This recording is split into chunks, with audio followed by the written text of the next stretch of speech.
लड़की को 10 दिन बाद अंतिम संस्कार हो रहा है ताकि बवाल ना मचे। तुम क्या कर रहे थे कल तक? 10 दिन बाद उसके शरीर, पार्थिव शरीर का अंतिम संस्कार किया जा रहा है। क्यों? क्योंकि तुम्हारी कहीं ना कहीं नाकामी थी, तुम्हारे सिस्टम की कहीं ना कहीं नाकामी थी। मुख्यमंत्री हरियाणा के क्या बोल रहे हैं? उसमें बोला पुलिस ने इस तरीके का बयानबाजी दिया, आ गई होगी जवान लड़की, भाग गई होगी किसी के साथ में मौज मस्ती करने के लिए गई हुई थी।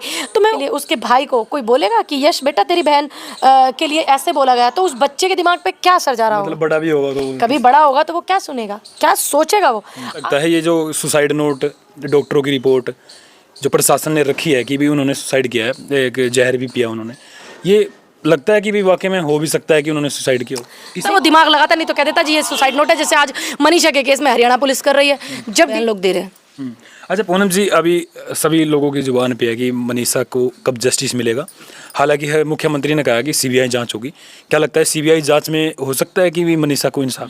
तो कहाँ कम हुई भैया? हरियाणा वालों, उत्तर प्रदेश में हम लोग रहते हैं इसलिए रोज आ रही हैं। कोई सड़क पे देखो शारीरिक संबंध बना रहा है। वीडियो देखा था जब नंगा बेटियों को घुमाया गया था, तो मुझे लग रहा था, ऐसे फील हो रहा था कि कोई इधर से हाथ मुझे ही तो नहीं लगा रहा है, कोई इधर से मुझे ही तो नहीं लगा रहा। 3 दिन तक। नमस्कार दोस्तों, अभी मैं हूँ बुलंदशहर के गांव इस्माइलपुर में। पूनम पंडित का गांव है और आज मैं ख़ास टॉपिक पर बातचीत करूंगा। और जब मैं इस टॉपिक पे बात करने की कोशिश कर रहा हूँ ना, तो कहीं ना कहीं मेरे को या फिर कुछ लोगों को हेजिटेशन भी होती होगी, क्योंकि हरियाणा में ये बताया जाता है कि भी जो कुछ पत्रकारों पर इस तरीके की कार्रवाई की गई है जिन्होंने मनीषा मामले की आवाज़ उठाई थी। हालांकि मैं इस बात की पुष्टि नहीं करता कि उन लोगों ने किस तरीके की आवाज़ उठाई थी। हो सकता है कि कुछ लोगों को गुमराह करने के लिए कुछ खबर बनाई भी जाती होगी, लेकिन हमारे साथ एक महान शख्सियत मौजूद है। काफ़ी चर्चाओं में मैं घुसना नहीं चाहता। पूनम पंडित, जो कि एक बड़ा किसान आंदोलन में इनका नाम चलता था, एक बड़ा चेहरा था। उसके बाद इन्होंने बड़ा चुनाव लड़ा और अभी ये कांग्रेस पद पर आसीन है और लगातार समाज सेवा भी कर रही हैं और तमाम चीज़ों पर ध्यान रखते हैं, किसान नेता भी हैं। तो आइए बातचीत करेंगे मनीषा हत्याकांड को लेकर कि किस तरीके से सोचती हैं। तो आइए बातचीत करेंगे। पूनम जी, बहुत दिनों के बाद मैं पहुंचा हूं और काफ़ी लोग इंतज़ार भी करते रहते हैं कि भाई आप कब इंटरव्यू लोगे। पहले तो आपका बहुत बहुत शुक्रिया, धन्यवाद। अच्छा पूनम जी, किस तरीके से देखते हैं भिवानी का जो हत्याकांड, जो मनीषा का हत्या की गई है, या फिर सरकार का ये कहना है, प्रशासन का ये कहना है कि उन्होंने सुसाइड किया? देखिए, मैं ये बोलना चाहूँगी इस मुद्दे पर, इस मामले पर, जो इसमें इतनी राजनीतिकरण करने की कोशिश की जा रही है, लोगों को बचाने की जो कोशिश करी जा रही है। एक बार तो वो उस दिन मर गई थी जिस दिन उसकी हत्या हुई, अब वो रोज़ उस दिन से मर रही है जिस दिन राजनीतिक लोग जो है ये कह रहे हैं कि उसने आत्महत्या की है, या फिर उसने किस वेश में आके की है, या उसकी बातों को दबाया जा रहा। वो रोज़ मर रही है, हर पल मर रही है। जब भी आप उसकी चर्चा कर रहे हैं, अब वो ज़्यादा मर रही है। एक बार आदमी मर जाता है तो सुकून पा लेता है, लेकिन इन सब चीज़ों पे कुछ लोगों को बचाने के लिए बड़े बड़े लीडर, बड़े बड़े नेता और जो समर्थित यूट्यूबर हैं, न्यूज़ चैनल वाले हैं, वो लोग जो कर रहे हैं ना, ये उसका हनन उससे भी ज़्यादा किया जा रहा है। अभी एक बात बताइए, वो आत्महत्या क्यों करेगी? 19 साल की बच्ची जिसने दुनिया नहीं देखी, संसार नहीं देखा, वो आत्महत्या क्यों करेगी? दूसरी बात, अगर आत्महत्या, क्या आपने कभी ऐसा सुना है कि एक लड़की ने अपना गला काट लिया, या किसी ने आत्महत्या, या तो आत्महत्या कोई फांसी लगा के करता है, गोली मार के करता है ना? कभी ऐसा देखा कि उसने अपने यहाँ से गले पे इतना काट लिया और थोड़ा सा बच गया? इतनी जर्जरता आपने देखी है कभी? कभी नहीं मिली। और आत्महत्या करने के लिए इतना बड़ा जिगर चाहिए, ठीक। और जो लोग बोल रहे हैं कि आत्महत्या की, अगर वो आत्महत्या को साबित कर पाए, बाकी जो शरीर पे इतने सारे निशान हैं, हालांकि कुछ लोग तो ये भी बोल रहे हैं कि उनके साथ जो है दुष्कर्म भी हुआ है, इस बात का मुझे अभी नहीं पता, लेकिन आपके माध्यम से जो मुझे पता चल रहा है, टीवी चैनल के माध्यम से, तो इन सब चीज़ों की जो जांच की जा रही है, किस अधीन जांच की जा रही है? एक लड़की को 10 दिन बाद अंतिम संस्कार हो रहा है ताकि बवाल ना मचे। तुम क्या कर रहे थे 10 दिन तक? 10 दिन बाद उसके शरीर, पार्थिव शरीर का अंतिम संस्कार किया जा रहा है। क्यों? क्योंकि तुम्हारी कहीं ना कहीं नाकामी थी, तुम्हारे सिस्टम की कहीं ना कहीं नाकामी थी। लड़की भाग रही है एक ऐसा सिर्फ मनीषा की बात नहीं मैं कर रही हूँ, तमाम उन बेटियों की बात कर रही हूँ। आज आप यहाँ इंटरव्यू करने आए, आपको तो शायद पता भी नहीं होगा, गाजियाबाद में एक लड़की का बलात्कार हो गया, लोनी क्षेत्र में, विधानसभा लोनी में। मेरे बुलंदशहर में बैठे बुलंदशहर में एक बच्ची का बलात्कार हो गया। तमाम उन बेटियों की बलात्कार की मैं बात उठा रही हूँ जो मनीषा जैसे हालात हुए हैं। एक भी बलात्कारी ऐसा हुआ है जिसको फांसी की सजा हुई हो? जब आपको पता है हमारे देश में हर घंटे के अंदर, हर 45-48 मिनट के अंदर बलात्कार होता है, तो आप क्यों नहीं करते हैं? ये बिल पास क्यों नहीं करते? महिला आरक्षण की सिर्फ घोषणा हुई थी, लागू नहीं हुआ। वो लागू अगर होता तो इन्हीं सब चीज़ों को तो महिलाओं को अधिकार मिलता, उनकी भागीदारी होती, ज़्यादा से ज़्यादा जागरूक होती, महिलाएं आवाज़ उठाती। आज भाजपा के कैबिनेट में इतनी सारी महिलाएं हरियाणा में हैं, इतनी सारी देश में हैं, भाजपा में नेता, कोई नेता आके कह रही है ये गलत हुआ है? किसी नेता ने कहा है? आप बताइए, मुख्यमंत्री हरियाणा के क्या बोल रहे हैं? हमारे जो प्रधानमंत्री हैं वो बिहार की रैलियों में बिजी हैं, वो बेटियों की बात करते हैं, गृह मंत्री बेटियों की बात करते हैं कि स्कूटी पे बेटियां जा सकती हैं, सोना चांदी पहन करके घूम सकती हैं। एक 19 साल की लड़की 8 बजे नहीं जा सकती? ये हमारा देश है, हम अपने देश में आज़ादी से नहीं घूम सकते? बहुत सारे लोग बातें बनाते हैं, छोटे कपड़े पहनते। अरे वो 6 साल की बच्ची क्या छोटे कपड़े पहनना जानेगी? वो 6 साल की लड़की क्या जानेगी छोटे कपड़े क्या होता है, बड़े क्या होता है, जिसका बलात्कार हो जाता है? है तो जो बेटी उसने तो अब ये जितने भी बलात्कार हुए हैं 100 में से 98% जो रेशो निकला है वो ये निकला है कि लड़कियों ने छोटे कपड़े नहीं पहने हुए थे। फिर बताइए आप, तो ये जो नज़र छोटी लेकर के बैठे हुए हैं कुछ लोग। हम पुलिस को ये कहा जाता है कि हमारे रक्षक है, और जो उनके पिताजी कह रहे थे, मैं आपको बताना चाहूँगा कि उसके पिताजी का कहना है कि जब मैं अपनी बेटी की कहीं ना कहीं FIR करवाने के लिए गया, उन्होंने कहा कि भाई आ जाएगी, भाग गई होगी कहीं। वो ये बहुत मेन था, ये बहुत मेन था। मैं एक वीडियो देख रही थी, उसमें बोला पुलिस ने इस तरीके का बयानबाजी दिया, आ गई होगी जवान लड़की, भाग गई होगी, किसी के साथ में मौज मस्ती करने के लिए गई हुई थी। तो मैं उसी व्यक्ति से पूछना चाहती हूँ, जो पुलिस को जो ये लोगो दिया जाता है अशोक स्तंभ का, ये सिर्फ पुलिस को ही क्यों दिया जाता है? क्योंकि जनता उम्मीद करती है कि आप शेर की भांति बिना किसी से डरे, बिना किसी सत्ता के, बिना किसी मुख्यमंत्री के प्रभाव में आके जनता की सेवा करेंगे। और इसमें आपकी बेटी होती तो क्या आप यही कहते कि मेरी बेटी भाग गई होगी? क्या आप यही कहते कि मेरी बेटी चरित्रहीन थी? आपका काम था कि आप उस पिता की रिपोर्ट लिखते, आपका काम था उसकी बात उठाते। आज वो पिता अपनी बेटी के लिए तो रो रहा है, लेकिन उससे ज़्यादा वो उस चीज़ के लिए रो रहा है कि आज मेरी बेटी इस दुनिया में नहीं है और मेरी बेटी के लिए मैं FIR कराने गया तो वहाँ पे मुझे सुनने के लिए क्या मिला कि मेरी बेटी चरित्रहीन होगी। कितने, मतलब एक बाप से आप ये शब्द कैसे कह सकते हो? शर्म नहीं आती तुमको? तुम नामर्द हो, तुम नाकामयाब हो, तुम गद्दी पे सारे के सारे ऐसे बैठे हुए हैं, तुम कुछ नहीं कर पा रहे हो और तुम एक इल्ज़ाम लगाते हो एक बेटी पर, एक महिला पर। क्योंकि जब भी ये इतिहास गवाह है, महिला से जब पुरुष नहीं जीत पाता तो उसके चरित्र को ला करके घेरता है ना? चरित्र का हनन करने की कोशिश की जाती है, चरित्र की बात की जाती है, चरित्र पर बात। अब वो पिता क्या करता? अब वो कोई बताएगा उस पिता को, कोई जवाब देगा इस बात के लिए? उसके भाई को कोई बोलेगा कि यश बेटा तेरी बहन के लिए ऐसे बोला गया? तो उस बच्चे के दिमाग पे क्या असर जा रहा होगा? मतलब बड़ा भी होगा तो कभी बड़ा होगा तो वो क्या सुनेगा, क्या सोचेगा वो? अब हमारे देश का जो सिस्टम है, मैं हरियाणा की ही नहीं बात कर रही, लेकिन मैं वहाँ की जितनी भी तमाम खाफे हैं, जिस दिन मुझे ये पता चला मामला, उस दिन हम लोग ने यहाँ से वीडियो भी बनाया, बहुत सारा अच्छा रिस्पॉन्स भी मिला। बहुत सारे लोग बोले मुझे फ़ोन करके कि मैडम बेटी का इसका बलात्कार नहीं हुआ था, ये नहीं हुआ था, वो नहीं हुआ था। अरे जो भी हुआ था आज वो हमारे बीच में नहीं है, हुई तो हत्या है ना, ऐसा तो बिल्कुल भी नहीं है। पूनम जी, आपने जैसे पता चल गया तो आप गई क्यों नहीं? देखिए, मुझे जो पता चला है वो जिस दिन ये शाम को ही मुझे पता चला था, और मैं तुम्हारा जब कल मुझे फ़ोन आया कि हम आ रहे हैं तो मैंने कल तुम्हें मना कर दिया था, क्योंकि मैं कई दिनों बाद अपने घर कल रात को ही लौटी हूँ, इसलिए मैंने मना कर दिया था। तुम्हारे आने के लिए भी इसलिए मना किया, इसलिए मैंने तुम्हारा आज का दिन चुना था। और जिस दिन उसका अंतिम संस्कार था उस दिन मैं दिल्ली में थी, तो मैं उस दिन जा रही थी वहाँ पर। तो हमारी बात हुई वहाँ के कुछ लोगों से, तो उन्होंने कहा बहन जी आप आज मत मत आइए। आप है ना आज उनके पिताजी से भी नहीं अच्छे से बात कर पाएंगी, आप उनको नहीं बैठ पाएंगी उनके पास में। आज यहाँ पे बहुत भीड़ है, तो आप बिल्कुल शांति से आना, जिससे कि आप उनके पास कुछ। मैंने कहा देखो भैया, मुझे ये फ़ोटो सेशन कराने नहीं आना है। आज वहाँ पे तमाम भर का मीडिया है, जिस दिन अंतिम संस्कार हुआ तमाम भर का मीडिया वहाँ पे था, है ना। मैंने कहा मुझे वहाँ फ़ोटो सेशन के लिए नहीं आना है, मुझे उसके पिता के पास कुछ क्षण बैठना है। तो उन्होंने कहा अगर आपको शांति में आना है, मैंने कहा भैया मुझे शांति में थोड़ा आना है। तो उन्होंने कहा आप उस दिन आइएगा जिस दिन ये कुछ क्रियाएं होती हैं, संस्कार जो होते हैं, उस दिन आइएगा। तो हम लोग जाएंगे उस दिन। अच्छा पूनम जी, आपने मतलब ये देखा कि लगता है कि भाई आपने जो मतलब सही तरीके से अब आपने आप ये बताइए, जितने भी तमाम, देखिए मैं वहाँ पे, हमारी महिला कांग्रेस की अध्यक्ष सुधा भारद्वाज जी हैं, वो भी वहाँ पर पहुँची हैं टाइम पे, और भी बड़े बड़े लीडर पहुँचे हैं, तमाम लोग पहुँचे हैं। लेकिन मैं ये पूछना चाहूँगी तमाम उन लोगों से जो समाज की राजनीति करते हैं, बरादरीवाद फैलाते हैं, समाज को तोड़ने जोड़ने की बात करते हैं, और जो लोग कहते हैं कि हम बेटियों के साथ खड़े हैं, वो कितना लोग गए हैं वहाँ पे, बताइए। अच्छा पूनम जी, ये लगातार लोग उस चश्मे से देखते हैं कि ये बेटी फलाने समाज की है, ढिकाने समाज की है, ये नहीं देखते कि वो बेटी है। और जितने तमाम लोग वहाँ पर पहुँचे हैं लीडर, जिन्होंने ये देखा है कि ये बेटी बेटी है, वो लोग वहाँ पे पहुँचे हैं, टाइम से पहुँचना चाहिए। जो लोग नहीं पहुँच पाए, उन्होंने अपने सोशल मीडिया, अपने फेसबुक, इंस्टाग्राम से उस बेटी की आवाज़ को बुलंद किया है। बहुत सारे लीडर तो ऐसे भी हैं जिन्होंने अपने सोशल मीडिया अकाउंट पे भी कुछ नहीं डाला। क्यों? क्योंकि वो ये देख रहे हैं कि हमारे समाज की बेटी नहीं है जी। मतलब आपकी दिमाग को चर्बी चढ़ गया, आपको ये नहीं दिखता कि देश की बेटी बेटी है। देश की बेटी की ये हालत हुई है।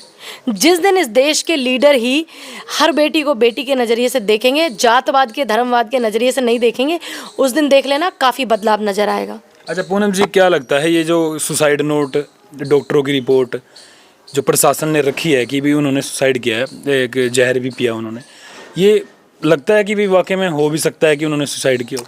किस मायने से देखते हैं, मतलब अगर ये सिर्फ मुद्दे को दबाने के लिए, छुपाने के लिए किया जा रहा है। जो नहीं छुपने वाला है, वहाँ के तमाम हरियाणा, जितनी भी हरियाणा सरदारी है, उन्होंने इस मुद्दे को बहुत अच्छे से भारी संख्या में उठाया। मैं उनका धन्यवाद करती हूँ और उम्मीद करती हूँ कि वो आगे भी इस बात को उठाएंगे। मुझे पूरा भरोसा है, क्योंकि ये तमाम वही लोग हैं जिन्होंने हम जैसे लोगों को आज अच्छे मुकाम पर पहुँचाया है। तमाम ये वही लोग हैं। और दूसरी बात कि उन्होंने जहर पिया था, ये पिया था, वो पिया था, ये सब जो है बरगलाने की चीज़ें हो रही हैं। बरगलाया जा रहा है लोगों को, जनता को बरगलाया जा रहा है, ताकि वहाँ पे सत्ता अपना कहीं मुंह छुपाने के लायक उनको चुल्लू भर पानी ना मिले। सिर्फ इतनी सी बात है। अगर वो सुसाइड नोट लिख करके आत्महत्या करती, ठीक, मैं आपको एक आत्महत्या और सुसाइड नोट का केस बताती हूँ। बात थोड़ी लंबी है, लेकिन मैं चाहती हूँ कि आप इस बात को कंटिन्यू रखिएगा। एक बेटी थी बड़ौत की, लुहारली गांव की, पुलिस में यहाँ पे पोस्टिंग थी हमारे ज़िला बुलंदशहर में। उसका सुसाइड नोट था, और मेरे जो मिलने वाले परिचित था मेरा, उनसे यहाँ पे इंचार्ज थे, ये शहर कोतवाली में, बुलंदशहर में। और वो लड़की अपने घर की जिम्मेदार थी, पालन पोषण करने वाली बेटी थी, लुहारली गांव की, बड़ौत की। मैं उस बिटिया का नाम नहीं लूँगी, उस बहन का, आज वो हमारे बीच नहीं है।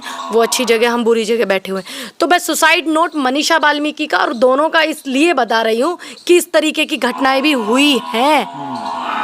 तो उस बेटी का सुसाइड नोट मिला, फंदा लटका करके मिली वो। पुलिस को लगा कि सुसाइड नोट है, ठीक है, सुसाइड नोट है, इसने तो आत्महत्या की है। तो जो लड़के से उसकी शादी होने वाली थी वो फौजी था, उसने प्यार प्यार में पहले खुद सुसाइड नोट लिखा कि मैं तेरे पे भरोसा करता हूँ, ये सुसाइड नोट मैंने लिख दिया, आत्महत्या कर लो, अब तू भी लिख दे। अपने वाला तो वो जेब में वहीं पे छोड़ गया, नाम काट दीजिएगा ये, उस लड़की का वहीं पे छोड़ गया, ताकि पुलिस को वो नोट मिल जाए कि आत्महत्या करी, कोई जांच ना हो, कोई पड़ताल ना हो। लेकिन वो पुलिस इंस्पेक्टर जो थे वो बड़े बुद्धिजीवी व्यक्ति थे, ठीक, उन्होंने देखा कि ऐसे कैसे लटकी हुई है, मेज भी नहीं हटी है, तो फांसी कैसे हुई है। दिमाग लगाया पुलिस ने अपना, पुलिस वाला। तो जो ईमानदार व्यक्ति होता है वो दिमाग लगाता, नहीं तो कह देता जी ये सुसाइड नोट है। जैसे आज मनीषा के केस में हरियाणा पुलिस कर रही है। जब डिटेल निकाली, सब कुछ निकाला, पता चला, और वो फौजी का लोकेशन वहीं मिला जिससे उसकी शादी होने वाली थी। तमाम लोगों की चीज़ें पता चली, खुल करके आई, उसको पकड़ा, फिर उसने खुद ही बोला कि हाँ मैंने पहले सुसाइड नोट भरोसा करके उसको अपना लिख के दिया, अपना वाला मैं जेब में लेकर के चला गया, मैं ऑटो में बैठ के गया, मैं टेर्री में, मैं छोटे हाथी में, मैं डीसीएम में बैठ करके गया, और मैंने उसकी गला दबा करके हत्या कर दी। इससे ऐसा ही मनीषा के केस में किया जा रहा है तो कि सुसाइड नोट, जहर पिया। अरे भाई एक बात बताइए, जिस लड़की ने अगर जहर पी लिया तो कोई घर में कलेशबाजी तो हुई होगी, कोई कलहबाजी तो हुई होगी, कुछ तो हुआ होगा है। और अगर कलेशबाजी हुई होती या कुछ ऐसी आशंका होती तो क्या एक पिता अपनी बेटी के लिए जाता, या कोई गलत संबंध कोई रिश्ता होता, क्या पिता अपनी बेटी की इज्जत उछलवाने के लिए जाता कि मरने के बाद भी सुकून नहीं, चैन नहीं उस बेटी को? मतलब शर्म नहीं आती? तुम लोग कुछ नहीं कर पा रहे हो, कुछ लोग तुमसे नहीं हो रहा है, तुम अपनी नाकामियों को छुपाने के लिए एक बेटी पे जो अब इस दुनिया में नहीं है, कम से कम तुमने जीते जी तो उसको नहीं रहने दिया ठीक से, मरने के बाद तो उसकी आत्मा को शांति मिलने दो। अच्छा पूनम जी, हरियाणा के मुख्यमंत्री मॉनिटरिंग कर रहे थे उसकी, मतलब एक देख सब वो ही कर रहे थे, तो वो तो कह रहे हैं कि हम तो बेटी बचाओ बेटी पढ़ाओ का नारा हर अगर आप बेटी बचाओ बेटी बढ़ाओ का नारा दे रहे थे तो आपने क्या उस इंस्पेक्टर को सस्पेंड किया जिसने उसके पिता से बोला सस्पेंड किया कि नहीं? उस दिन नहीं किया। जब किया जब ये मामला हाईलाइट हुआ था, उस दिन नहीं किया। जिस दिन ये मामला हत्या की बात पूरे में फैल गई उस दिन भी नहीं किया सस्पेंड। उस दिन किया जब ये मामला बहुत तूप पकड़ने लगा, मनीषा के लिए आवाज़ उठने लगी, भारी संख्या में भीड़ होने लगी, उस दिन उठा, उस दिन किया उन्होंने सस्पेंड। क्या थाने को सस्पेंड किया? क्या आपने वहाँ के सीओ को सस्पेंड किया? क्या किया आपने अगर आप उनके फेवर में थे? नहीं, कहीं ना कहीं वो मॉनिटरिंग इसलिए कर रहे थे ताकि उनकी सरकार है वहाँ पर बात ना आए, उनकी सरकार की बदनामी ना हो, उनकी सरकार की थू थू ना हो, बात इतनी सी है। अच्छा पूनम जी, पहले तो भिवानी में रिपोर्ट बनती है कि उनका मतलब रेप हुआ और उनके साथ हाँ, मतलब उसके बाद में कह रहे हैं कि आत्महत्या की है और रेप ही नहीं हुआ, लड़की वर्जिन है। तो मतलब भाई आप पहले डिसाइड करो ना, आप ही के लोग बना रहे हैं उसको रिपोर्ट को और आप मॉनिटरिंग कर रहे हैं, और आज आप कह रहे हैं कि उसने आत्महत्या की है और कोई ऐसी घटना नहीं हुई है।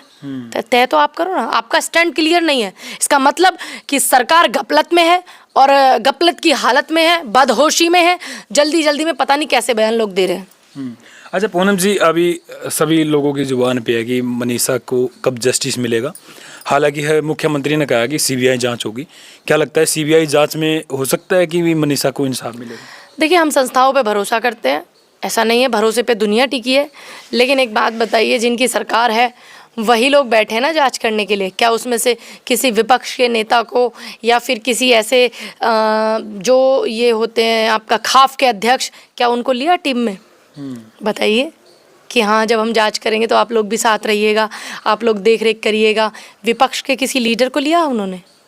तो विपक्ष का लीडर तो वहाँ पे पहुँचा भी नहीं। आप विपक्ष में एक ही लीडर है, अब बताइए तमाम लोग कैसी बात कर रहे हैं आप? कांग्रेस की अध्यक्ष खुद, मैंने सुधा भारद्वाज जी को वहाँ पे जाते हुए देखा, और वो हमारे एक लीडर हैं, उनका नाम मैं भूल रही हूँ, कांग्रेस से, वो भी गए हैं। ये छोड़िए कि कोई गया नहीं गया है, क्या आपने अपनी जिम्मेदारी से इस बात को किया? मैं आपको सुधा भारद्वाज जी का ऑल इंडिया महिला कांग्रेस के पेज पे देखिएगा, उनके फोटो भी डले हुए हैं। कैसी बात कर रहे हैं कि आप नहीं गए? हाँ, गीता फोगाट जी गई है, हमारी जो विधायक है, एक बेटी है वो खेल जगत से है, ओलंपिक में खेलने गई, वो भी गई है।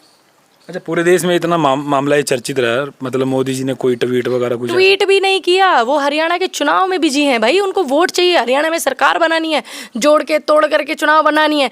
ध्यान रखिएगा, बिहार वालों से कह रही हूँ, तमाम बेटियों के हिंदुओं के ही बलात्कार हुए हैं, ध्यान रखना इस बात का।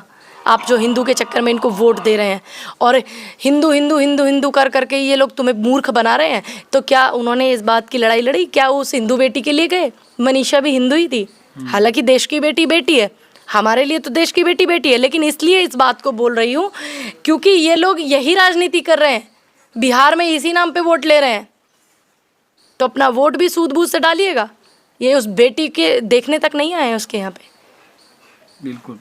तो देखो भाई, पूनम जी ने सारी चीज़ें जो है मतलब बताई हैं, तो पूनम जी आप जाओगे घर पे? हाँ बिल्कुल जाना पड़ेगा, जाना चाहिए जिम्मेदारी के साथ, क्योंकि हरियाणा वो भूमि है जिन्होंने मुझे बड़ा सम्मान दिया है, और हम लोग उसी दिन जाने वाले थे जिस दिन उनका अंतिम संस्कार हुआ। तो बहुत ज़्यादा भीड़ थी उस दिन, बहुत सारी मीडिया थी, तो मेरा मन था कि मैं शांति से जाऊँ, बहुत मतलब शांति से उनके पास बैठूँ, क्योंकि आप राजनीतिक के लिए बहुत मंच हैं, बहुत सारे मंच हैं राजनीति करने के लिए, मीडिया में बाइट देने के लिए बहुत से मुद्दे हैं, मीडिया में मुद्दा उठाने के लिए और काफ़ी समय है, या मीडिया में मनीषा बाल्मीकि की आप बात रखने के लिए किसी चैनल पे बैठ के अब आप आए ना इतनी दूर, बहुत सारे, लेकिन वहाँ हम जा रहे हैं तो वहाँ अपना मीडियाकरण करने नहीं जा रहे हैं, उनके दुख में शरीक होने, उनके दुख में बैठने के लिए जा रहे हैं। अच्छा, 24 तारीख को ये कह रहे हैं कि हरियाणा बंद करेंगे, अच्छी बात तो ये लगता है कि माँ बाप जिस तरीके से भावुक थे कल जब उनका अंतिम संस्कार हुआ, उसके दादाजी भावुक थे, एक छोटा सा भाई है, एक उनकी माँ है, लगता है कि ये जो इतना बड़ा उनके ऊपर बोझ है, मतलब दुखों का पहाड़ टूटा है, ये उनको जस्टिस मिलने के बाद तो थोड़ा कहीं ना कहीं देखो जब जस्टिस, देखो हम कमी तो कोई किसी की पूरी नहीं कर सकता। मनीषा की कमी ना पूनम पंडित कर सकती है पूरी, ना कोई और कर सकता है। लेकिन हाँ ये है, मन में एक सुकून होगा कि आज हमारी बेटी को इंसाफ मिला है। तो हरियाणा सरकार से अपील है कि आप इंसाफ दीजिए और कोशिश करिए। और आप वैसे तो करते नहीं हैं, लेकिन हम लोग उम्मीद करते हैं, सत्ता में आप हैं तो उम्मीद है आपसे कि आप पॉजिटिव चीज़ों में रहें। और जो लोग आपकी जो लॉबी है आप उसको खुद दूर रखिए और इंसाफ करिए, क्योंकि आप लोगों की मानसिकता सही तरीके से सच्ची होगी तो ज़रूर इंसाफ मिलेगा। अगर आप अपनी सत्ता पे लांछन ना लग जाए, ये ना हो जाए, वो ना हो जाए, ये सब रखेंगे तो कुछ नहीं हो सकता। अच्छा लगता है कि आप मतलब मानते हैं कि हरियाणा के मुख्यमंत्री ठीक काम करें? कुछ लोग कह रहे हैं कि बढ़िया मुख्यमंत्री है। देखिए बढ़िया मुख्यमंत्री अगर होते तो मुझे नहीं लगता कि ये आज हाल होता जो बेटी का हुआ है। बढ़िया मुख्यमंत्री होते तो इतने सारे मामले, हरियाणा की बेटी दिल्ली में बैठी हुई थी, हरियाणा में सरकार ही नहीं की थी और वो दिल्ली पे जंतर मंतर पे आकर के बैठी थी, ये नहीं होता। लेकिन कहीं ना कहीं कुछ ना कुछ चूक है। लेकिन 100 में से अगर आप 10 काम नहीं कर पाते तो मैं आपके वो भी नहीं कहूँगी। लेकिन आप मनीषा को इंसाफ दीजिए ताकि हम लोग कह सकें कि हाँ आपका धन्यवाद कर सकें। आज हम आपकी सरकार की, आपके सिस्टम की आलोचना कर रहे हैं तो कल को हम धन्यवाद भी कर सकें। और मैं कभी धन्यवाद करने में पीछे नहीं हटती। यकीन नहीं आता तो ऑपरेशन सिंदूर का मेरा वीडियो देख लीजिएगा मेरे पेज, ऑफिशियल पेज पूनम पंडित पर।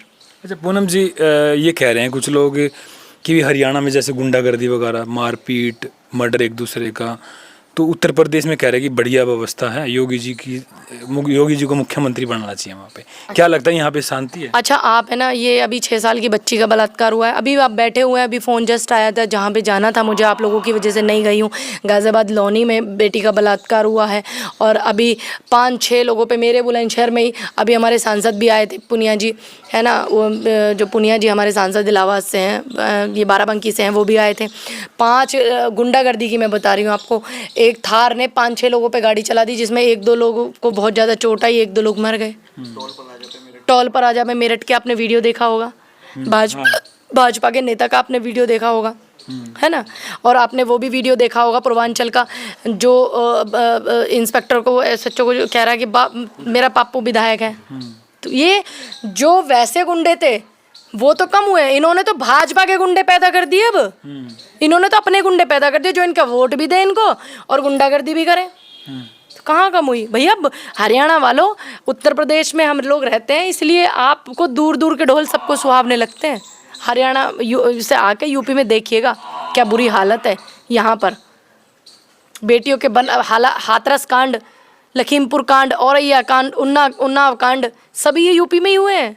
रात के अंधेरा। अब ये बताइए, अंतिम संस्कार बेटी का आपके पूरे विधि विधान से हुआ है। हमारे यूपी में हाथरस की बेटी को 2 बजे मट्टी का तेल पेट्रोल छिड़क के जला दिया था जिसका बलात्कार हुआ था। ये वही बाबा जी मुख्यमंत्री थे। और तो इसलिए दूर के ढोल सबको सुहावने लगते हैं।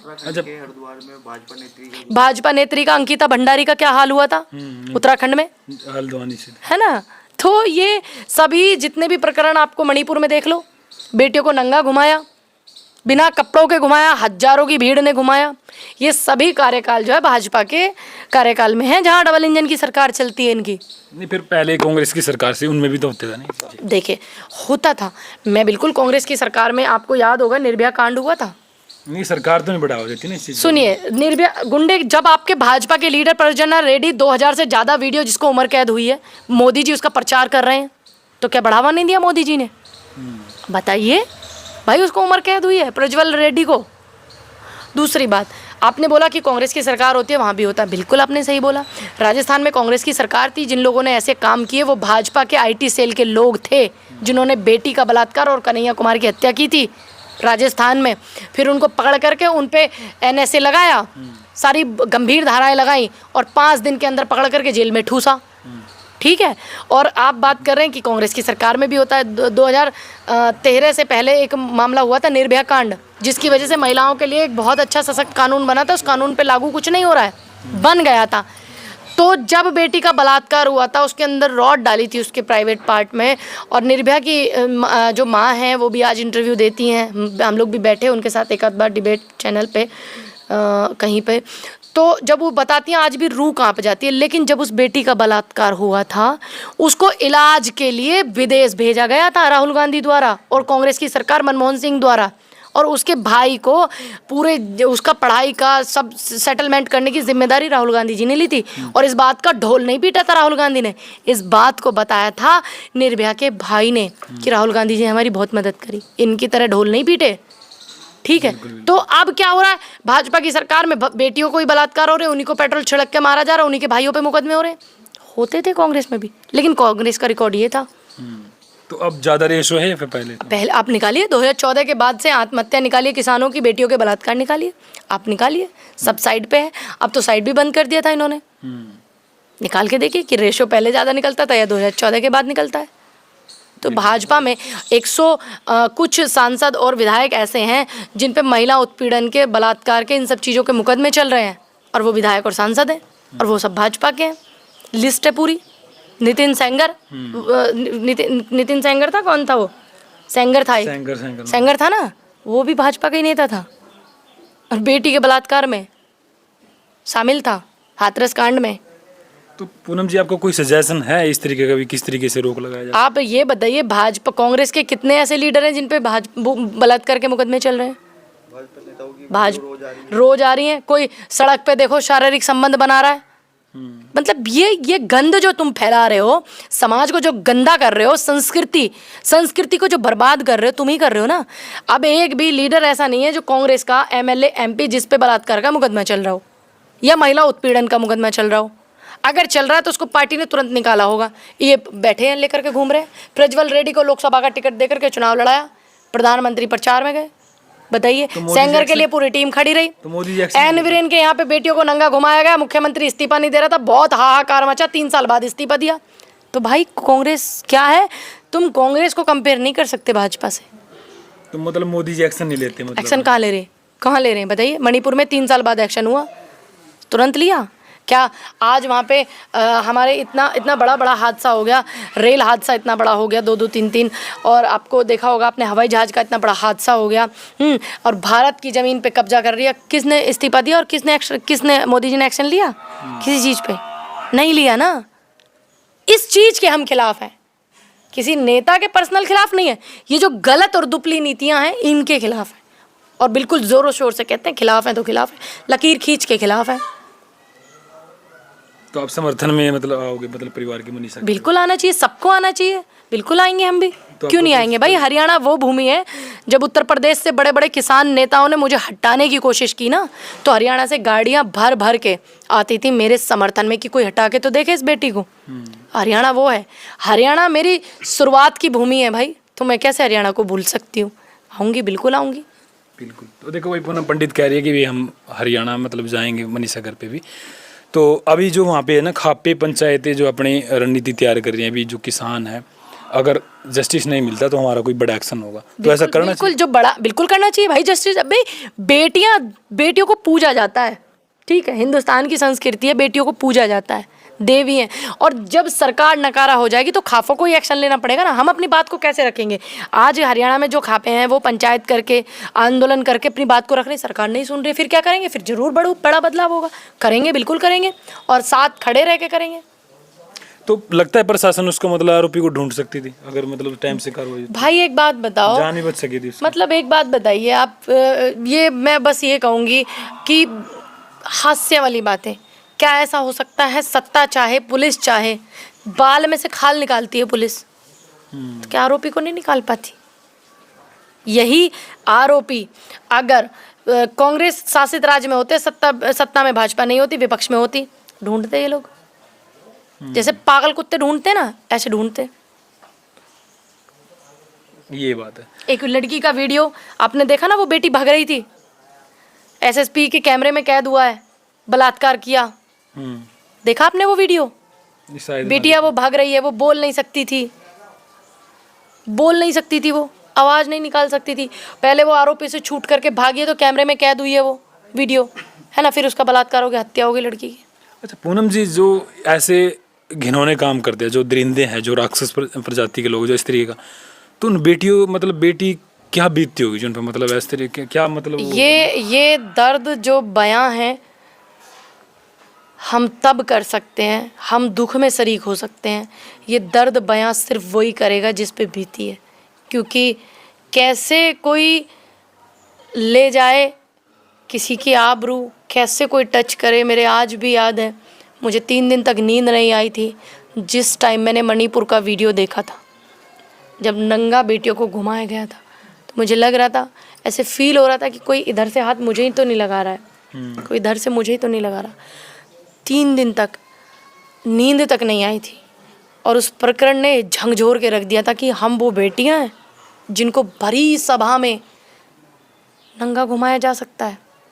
हम वो बेटियां हैं, हम वो भविष्य है हिंदुस्तान का, जिनको भरी सभा में आप बिना कपड़ों के किसी के प्राइवेट पार्ट छू रहे हो। हजारों की भेड़ियों की भीड़, आदमी नहीं कहूँगी मैं, नामर्द कहूँगी उनको, जिन्होंने मणिपुर की बेटियों को घुमाया। तो 3 दिन तक ऐसे हो गया था, सोच नहीं सकते आप। फिर इस पे इंटरव्यू हम और प्रज्ञा मिश्रा जी बैठे जब उल्टा चश्मा पे, तो मतलब ऐसे हम लोग रोए फूट फूट करके, जैसे हम दोनों इतना रोए मैं और प्रज्ञा जी, बहुत ज़्यादा, कि मैं बोल रही कि क्यों ना रोए हम। प्रज्ञा जी हैरान थी। मैंने प्रज्ञा जी इतनी मजबूत, इतनी सशक्त हाथरस कांड में देखा, मेरे बहुत मतलब करीबी हैं। मैंने उनको पहली बार इतना कमज़ोर महसूस किया था। वो बहुत मजबूत है, वो कमज़ोर नहीं थी। मैं महसूस कर रही थी कि कमज़ोर है, लेकिन वो अपना बेटियों का दुख बयां कर रही थी। तो इतनी बुरी हालत, इतनी बुरी स्थिति बेटियों की, क्या कहें। हम आज़ाद भारत में हैं, क्या कहें। वहाँ भी बेटियों को पूजा जाता है, क्या कहें। महिलाओं को कहते पूजा जाता है, क्या देवी माना जाता है, ये कहें। मत मानो आप देवी, बस आप बेटी ही मान लो, इससे ज़्यादा कुछ नहीं मानो। बिल्कुल। देखो, इससे ज़्यादा तो देखो पूनम जी बहुत भावुक है इस चीज़ को लेकर के, और हम इतनी दूर से पहुँचे हैं क्योंकि ये लगातार महिलाओं की आवाज़ उठाती हैं और एक बड़ी आवाज़ भी इनकी बुलंद होगी। अगर आप चाहेंगे तो इस वीडियो को शेयर करके इस माध्यम से आप मतलब बात पहुंचा सकते हैं इनकी। तो यही रहेगा हमारी तो कोशिश कि भाई न्याय मिले मनीषा को, जो भी है, और बेगुनाह को सज़ा ना हो, ऐसा भी ना हो, लेकिन न्याय मिले। तो आप क्या समझते हैं जो मनीषा के साथ हुआ है, जस्टिस मिलना चाहिए या फिर कुछ हो रही बात है? ये भी क्वेश्चन मार्क रहेगा। तो मिलते हैं नेक्स्ट इंटरव्यू के साथ या फिर मनीषा की अपडेट लेकर के। नमस्कार।